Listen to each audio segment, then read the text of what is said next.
사랑하는 우리 성도님들 모두 안녕하신지요? 영암교회 365 성경 통독이 계속 진행되고 있습니다. 제가 늘 말씀드리지만 성경을 목표를 가지고 계속 읽어 나가는 것이 늘 쉬운 것만은 아닙니다. 이렇게 실천하시는 가운데 이러저러한 사정이 있어 끊길 수가 있는데, 그럼에도 불구하고 늘 언제든 다시금 마음을 먹고 다시 시작하는 것, 그것이 가장 귀하고 가장 의미 있습니다. 우리 성도님들 그렇게 때때로 끊어지더라도 마음을 일으키셔서 귀한 성경을 읽어가는 이 운동에 늘 함께 하시기를 간절히 바랍니다. 오늘은 저와 함께 역대상에 대해서 살펴보도록 하겠습니다. 그 역대상하 이렇게 저희가 부르지요. 이 책을. 이 책의 원래 제목은 역대라고 하겠습니다. 영어로는 크로니클이라는 것인데, 이제 이 크로니클이라는 단어는 연대기, 그 역사적 그 사건들을 그 시대 순으로 이렇게 정리하여서 그것을 한 번에 살필 수 있는 문서가 이제 연대기이죠. 이 책의 제목은 그 시대의 사건들이라는 그런 의미를 가지고 있다라고 할 수 있겠습니다. 여러분, 그 히브리어로 된 구약 성경을 처음 이제 그리스어, 헬라어로 번역한 것이 바로 septuagint라고 얘기하는 70인역인데, 이 70인역에서는 이 책 역대를 전해진 것들, 전수받은 것들이라고 하였습니다. 여러분, 이 책을 읽어 가시다 보면 열왕기, 이제 역대 왕들의 지략과 같은 여러 이제 또 다른 이 역대와 또 다른 역사 자료들을 언급하는 것을 저희가 볼 수 있는데요. 이제 이 70인역에서 전해진 것들이라고 한 것은 바로 그러한 자료들을 염두에 두고 얘기하는 것이죠. 그리고 라틴어로 이제 성경을 번역한 그 불가타라는 성경인데, 분이 바로 제롬입니다. 제롬은 이 책에 이름 붙이기를 하나님 역사의 전체 연대기, 우리가 이해하는 이 연대기의 현재 제목에 가장 부합하는 그런 해석이라고 할 수 있겠죠. 하나님 역사의 전체 연대기다, 이렇게 불렀고, 종교개혁자 마틴 루터가 독일어로 이제 성경을 번역할 때도 이 제목을 그대로 사용하면서 오늘날까지 우리가 이 책을 역대기라고 이렇게 이름 붙이게 되었습니다. 이 책의 저자와 기록 시기를 저희가 또 한번 짚고 넘어가야 하겠습니다. 고대 유대 전승, 이제 성경의 사실은 저자, 우리는 이제 굉장히 간단하게 그것을 생각하는 경향이 있지만, 엄밀하게 말해서 이제 성경학적으로, 성경신학적으로 성경 66권의 저자는 장담하기가 어려운 그런 면이 있습니다. 그런데 가장 오랜 이제 유대 전승에는 이 역대의 저자가 바로 에스라다, 이렇게 말을 하는 것이죠. 성서의 기원, 그것이 그리고 어떻게 지금의 모습을 취하게 되었는지를 아주 학문적으로 이렇게 분석하였던 시기가 바로 19세기, 20세기 초반인데, 이 시기에는 이제 이 역대와 역대상하와 에스라, 느헤미야가 같은 저자일 것이다, 이렇게 생각하는 학자들이 많았습니다. 왜냐하면 이 연속성이 있기 때문이죠. 이제 역대상으로부터 시작해서 아담에서 이제 그 왕정기, 통일 왕국기, 그 다음에 분열 왕국기, 그리고 북왕국 이스라엘과 남왕국 유다가 차례대로 외세에 의해 멸망하고, 또 특별히 이 유다 백성들이 멀리 이렇게 포로로 잡혀가서 긴 세월을 보낸 이후에 다시 돌아오기까지, 이제 이스라엘의 기원에서부터 그 역사, 전체 역사를 아우르는 것이죠. 그것을 이제 역대상하와 에스라, 느헤미야가 두루 연속성 있게 다루고 있기 때문에 그 학자들은, 이제 근대 학자들은 아마 이 책을 한 사람이 계속해서 이어서 저술하였을 것이다, 이렇게 보았다라는 것이죠. 그리고 이제 역대하의 이제 마지막 부분에, 거의 맨 마지막 부분에 이제 그 기록된 내용이 주전 539년, 즉 바사왕 고레스 왕의 통치 원년, 그리고 이제 그 즈음에 이제 그 고레스 칙령이 있었지요. 그 포로 귀환의 계기가 되었던 고레스 칙령이 있었던 이제 그때를 언급하고 있기 때문에 이 책 역대는 그 즈음에 이제 쓰여진 책일 것이다라고 보는 것이 상당히 타당하다, 이렇게 볼 수 있겠습니다. 여러분, 이제 우리가 역대기를 살펴볼 때 가장 이렇게 많이 언급되는 부분이 성경에 여러 이제 역사 문헌들이 있지 않습니까? 대표적인 것이 이제 사무엘 상하, 열왕기 상하가 있는데, 이 여느 다른 역사 문헌과 비교했을 때 이 역대기가 가지고 있는, 역대기가 전제하고 있는 그 역사관, 사관이라고 보통 얘기하죠. 그 사관이 조금 다른 면이 있다라는 것이죠. 역대기만의 사관, 독특한 사관이 있다 하는 것을 이렇게 꼭 언급하게 됩니다. 여러분, 이 역대라는 책은 아담으로부터 강제 이주 이후, 그러니까 포로 귀환 시대까지 이스라엘의 모든 역사를 아우르지만, 그리고 실제로 그 제목이 연대기, 그것을 하나하나 차곡차곡 순서대로 나열하고 있을 것 같지만 그 내용을 살펴보면 실제로 그렇지는 않다라는 것이죠. 어떤 그 역대기 사가만의 아주 분명한 어떤 의도 하에 매우 선택적으로 그 내용들이 이렇게 다뤄지고 있다. 한마디로 이제 의도가 있다라는 것이죠. 그것을 아주 분명하게, 비교적 분명하게 알 수 있는데요.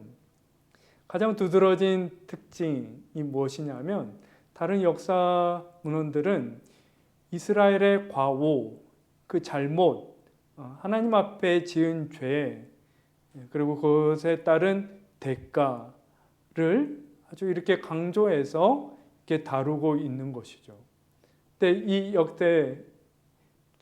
역대 상하는 어떻다라는 것입니까? 오히려 반대로 부정적인 이야기들은 조금 이렇게 제쳐놓는 듯한 인상을 주고, 긍정적인 희망, 앞으로의 희망에 대해서 이렇게 그런 부분들만 선택적으로, 좋은 이야기만 이렇게 선택적으로 다루는 경향이 분명히 있다, 이렇게 말할 수 있는 것입니다.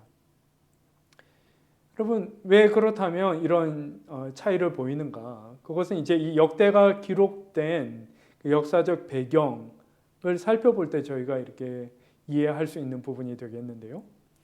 앞서 말씀드린 것처럼 그 역대는 그 이제 고레스 칙령 직후, 그러니까 이스라엘 역사 안에서 나라가 멸망하는 가장 비참한, 그리고 포로로 이렇게 잡혀간 그 비참한 시기를 지난 이후에 생각지도 못한 그 새로운 가능성, 새로운 희망이 이제 막 나타나기 시작하는 시기에 이 책이 기록되었다는 것이죠.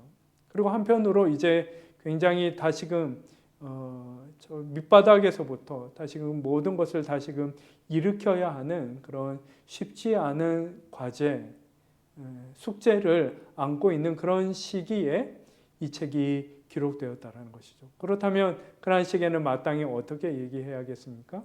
지나친 반성보다는 이 사람들의 마음을 일으킬 수 있는, 이제 위로할 수 있는, 격려가 되는 그런 이야기들이 필요하지 않겠습니까? 그런 배경하에 이 역대기가 기록되었다는 것이죠. 그 이전의 다른 역사 문헌, 그러니까 아마도 이제 그 한참 이제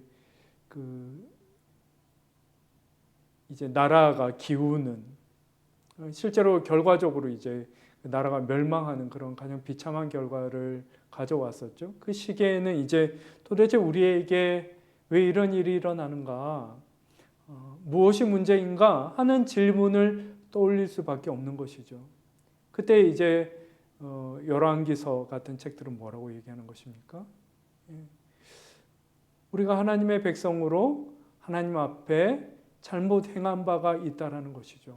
하나님이 거듭 우리에게 경고하셨지만 우리는 결국 돌이키지 않았고 지금 우리가 겪는 이러한 고난은 바로 그것에 대한 하나님의 책망, 즉 심판으로서 우리가 이를 겪고 있는 것이다 하는 것을 깨우칠 필요가 있었던 것이죠.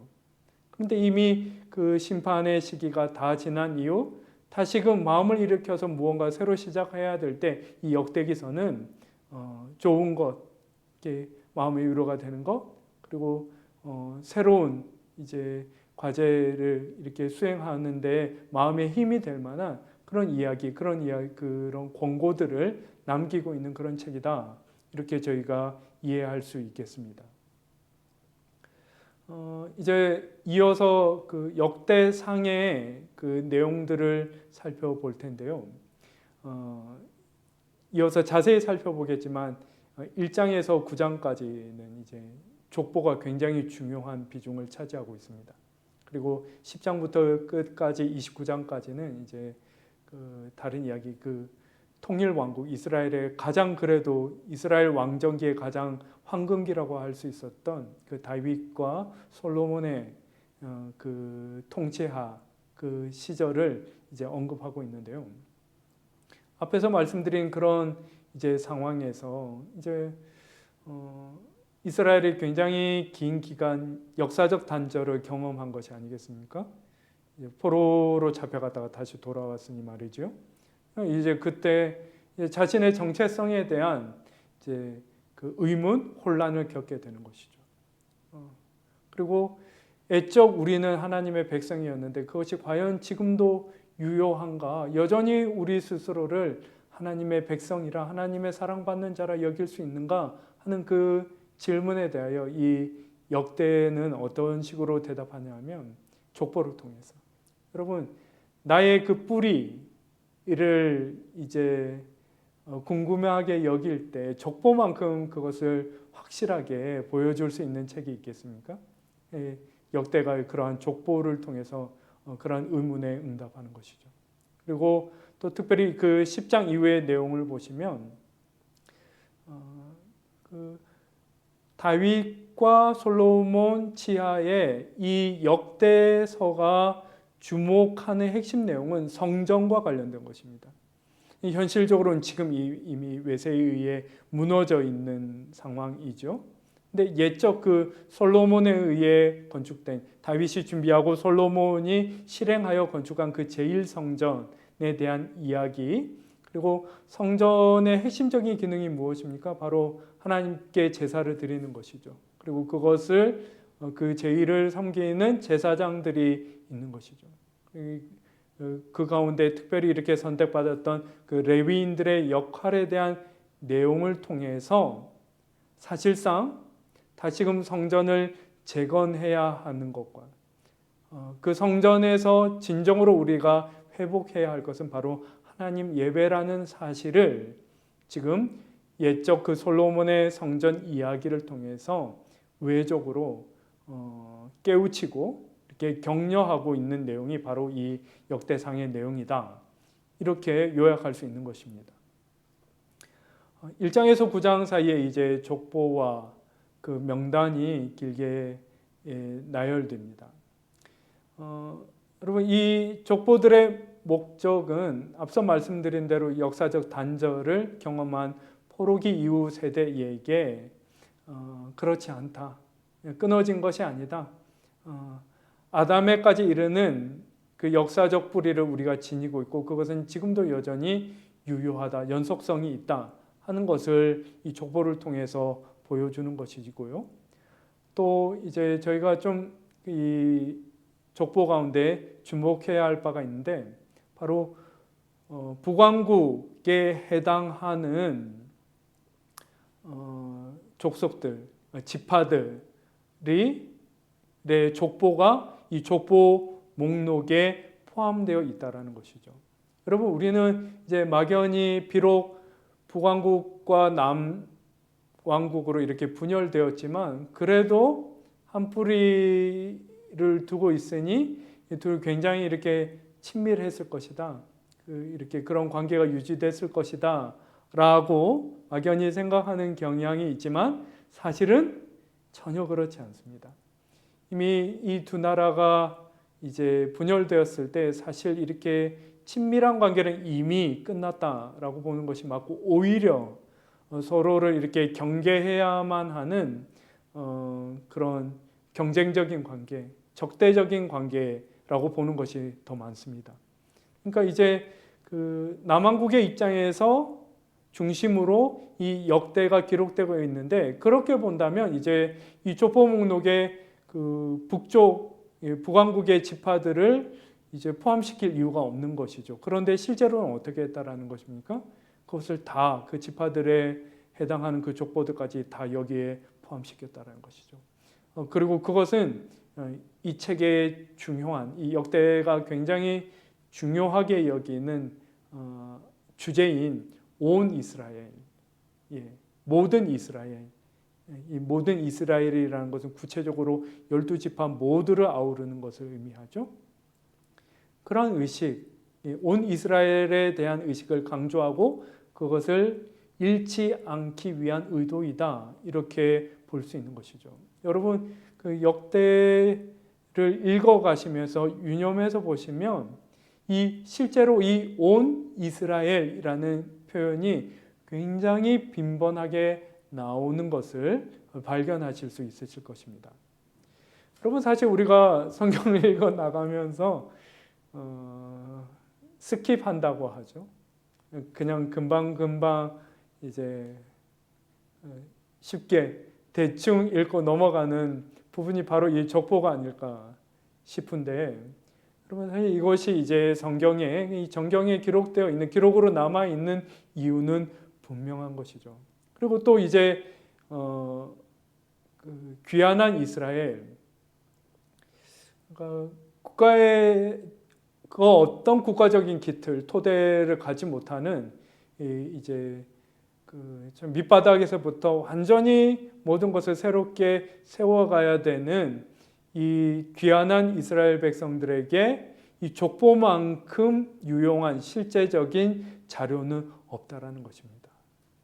예를 들어서 이제 우리가 이렇게 남은 자들, 귀환한 사람들이 이렇게 모여 있는데, 우리 중에 과연 누가 우리가 예배를 회복해야 할진데 그 예배를 과연 누가 섬겨야 하는가 하는 그런 문제가 굉장히 중요해지지 않겠습니까? 그럴 때에 이제 이런 것을 살펴보는 것이죠. 이제 하나님께서 제정하신 그 레위 족속 가운데 이제 그 모든 하나님 제1을 섬길 자들을 성별하여서 세우기를 바라셨던 그 하나님의 의도를 기억할 수 있을 뿐만 아니라, 지금 남은 자들 중에 누가 그러한 역할을 부여받을 수 있을 것인가를 가리는 데 있어서 이 족보는 굉장히 실제적인 자료가 되었을 것이라는 것이죠. 특별히 이 족보들에 보면 이제 좀 두드러지는 그런 지파, 세 지파가 있는데 바로 유다 지파와 레위 지파와 베냐민 지파였습니다.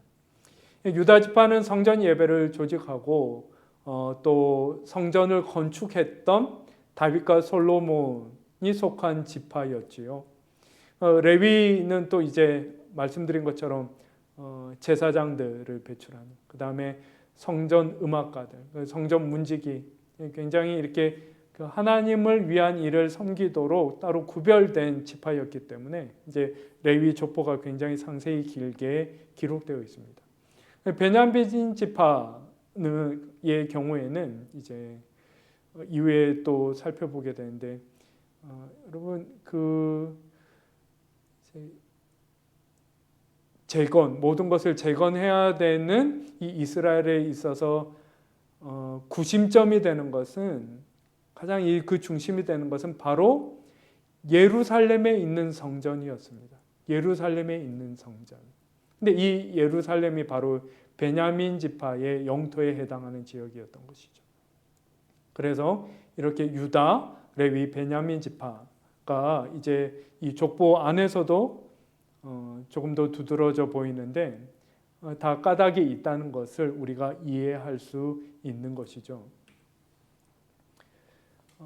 그리고 이제 10장부터 마지막 29장 30절에서 가장 중요한 인물, 굉장히 이 긴장을 할애에서 가장 중심적으로 드러나는 인물은 바로 다윗입니다. 이 역대상의 나머지 부분은 이 다윗의 이상적인 통치에 집중되어 있습니다. 여러분, 그렇지만 사실 우리가 아는 바대로 다윗이 마냥 옳은 이렇게 흠이 없는 사람은 아니었죠. 우리가 알고 있는 것만 해도 다윗의 가오, 그리고 다윗이 삶에 겪으면서 삶을 살며 이렇게 겪었던 큰 좌절에 대하여 아는 바가 있지 않습니까? 금방 떠오른 것이 이제 바세바와 간음한 사건이었지요. 그리고 이제 그 삶의 가장 큰 좌절을 가져다 줬을 그 아들 압살롬의 반란 사건 등 우리가 이제 다윗하면 떠오르는 그의 과오나 그의 삶의 그 어그러짐, 그런 사건들이 있는데 역대기는 어떻게 한다는 것이죠? 그런 기록은 일단 언급하지 않는다라는 것입니다. 그리고 이제 그 다윗, 이제 그 역대가 가장 높게 사는 이제 다윗의 역할은 성전의 기틀을 마련했다는 것이죠. 물론 그 자신이 성전을 건축하지는 못했지만 그가 그것을 간절히 바람에도 불구하고 특별히 거룩하기를 원하시는 그 하나님의 요구에 부합하지 못해서 다윗이 배제되었지만 그 이후에 다윗이 어떻게 했습니까? 자신이 못하는 것을 아들이 잘 해낼 수 있도록 사실상 성전 건축에 필요한 모든 준비를 했던 인물이 바로 다윗이었던 것이죠. 그런 그 다윗의 이제 그 공적을 기르는 취지에서 그의 과오는 이제 조금 제쳐두고 다윗이 이러한 상황 가운데 이러한 역할을 어떻게 수행하였는지를 이제 아주 면밀하게 자세하게 이 책이 기록하고 있는 것입니다. 그렇다고 해서 이 역대기가 부정적인 이야기 모두를 생략했던 것은 아니죠. 가렸던 것은 아닙니다. 특별히 다윗의 이제 과오 중에 이후에 무시무시한 결과를 가져왔던 이제 그 인구 조사했던 그 일, 그것은 이제 그 스스로 어떤 그 통치 기반을 다지기 위한 조치였지 않습니까? 다윗이 마땅히 우리의 진정한 통치자가 하나님이심을 기억해야 함에도 불구하고 그것이 하나님 앞에 합당치 못하다 여겨져서 정말 엄청난 결과를 치러야 했었죠. 그와 같은 결정적인 과오에 대해서는 이 역대조차 분명하게 드러내고 있다는 것을 저희가 더불어 기억할 필요가 있겠습니다. 이제 다윗의 그 성전과 관련된 공적을 제가 앞서 다 말씀을 드렸고요. 이제 마지막으로 이제 그 역대에 나타나는 어떤 그 중심적인 사상, 중심적인 강조점 중에 오늘날 저희가 생각할 때 이것이 과연 옳은가, 합당한가 싶은 것이 있어서 그것을 한번 짚고 넘어가려고 하는데요. 그것이 바로 이제 성전 중심 예배 사상과 그 즉각적인 심판, 하나님 앞에 범죄했을 때 하나님께서 그 죄에 대하여 단호하게 그리고 즉각적으로 심판하신다는 그러한 강조인데요.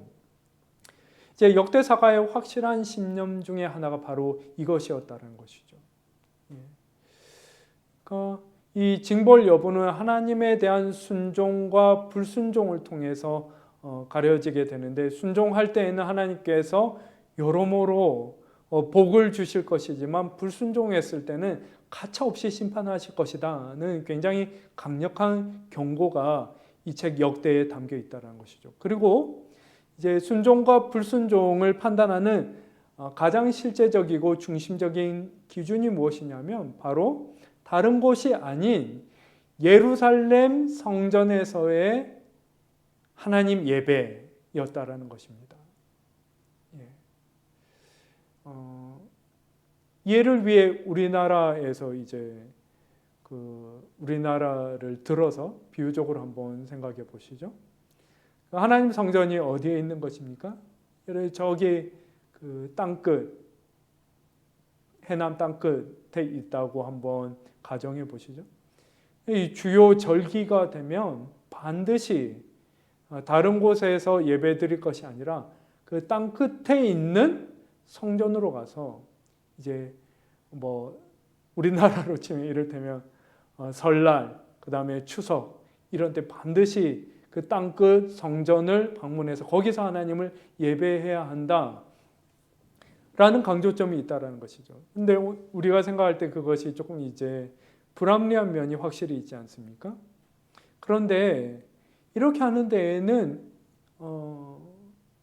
그렇게 해야만 할 충분히 타당한 이유가 그 당시에 역대의 배경이 되는 그 시대에는 있었다라는 것입니다.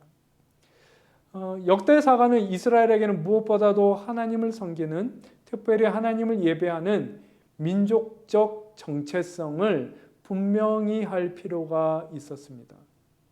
왜냐하면 그 역대의 배경이 되는 시대야말로 완전히 그 민족적 정체성이 와해된, 그리고 그것을 다시금 세우는 그 일이 당연하지 않은 그런 굉장히 이스라엘이 가장 피폐해진 그런 시기였다는 것이죠. 그럴 때에 우리의 정체성, 우리는 하나님의 백성으로서 오직 그분을 예배하는 백성들이다, 민족이다 하는 것을 가시적으로 강조하기 위해 그 구심점으로 삼은 것이 바로 예루살렘 성전이었던 것이죠. 그래서 이제 땅끝 성전까지 가는 것이 너무나 이제 부담스럽고 고달픈 일이었지만, 그렇게 한 번씩 예루살렘 성전을 향해 나아갈 때마다 그 온 이스라엘 안에 무엇이 형성되는 것입니까? 우리 하나님의 백성, 하나님을 예배하는 민족이다 하는 그 민족적 정체성이 조금씩 다시금 회복되는 그 일이 일어났던 것이죠. 즉각적인 응보. 이제 그 역대의 배경이 되는 그 시기에 이스라엘 백성은 그 영적으로 어떠한 이제 일을 겪은 백성이라고 할 수 있겠습니까? 이제 쉽게 말해서 그 가장 이제 영적 실패를 거듭 이제 갈 때까지 간 나머지 그 하나님의 백성 선민 이스라엘이 이방신을, 우상을 섬기는 이방 족속에 의해 멸망당하는 최악의 실패와 수치를 맛본 그런 백성인 것이죠. 그러니까 어떤 경각심이 있냐면 또다시 우리가 영적으로 실패해서는 안 된다 하는 그런 경각심이 굉장히 중요했던 것입니다. 그것을 이 역대가 어떤 식으로 이제 강조하고 있는 것입니까? 우리가 거듭 하나님께 불순종할 때 우리가 반드시 그 대가를 치르게 되고, 우리는 가장 큰 대가를 이미 치렀으니 이후로 다시는 그러한 영적 실패를 거듭해서는 안 될 것이다. 그렇게 할 때 하나님이 가차없이 아주 단호하게 우리를 다시금 다루어 가실 것이다 하는 것을 아주 강력하게 얘기하고 있는 책이 바로 이 역대라고 할 수 있는 것이죠. 자, 여러분, 이렇게 그 역대기의 사관, 그 다음에 그것의 특징, 그 다음에 역대상이 다루고 있는 내용들을 함께 살펴보셨는데, 이 내용들을 잘 참조하셔서 역대기를 읽어가시면 정말 각자의 마음에 또 각자의 삶의 자리 가운데 빛을 비추고 이렇게 그 길을 인도하여 주시는 귀한 은혜가 있기를 간절히 바랍니다. 감사합니다.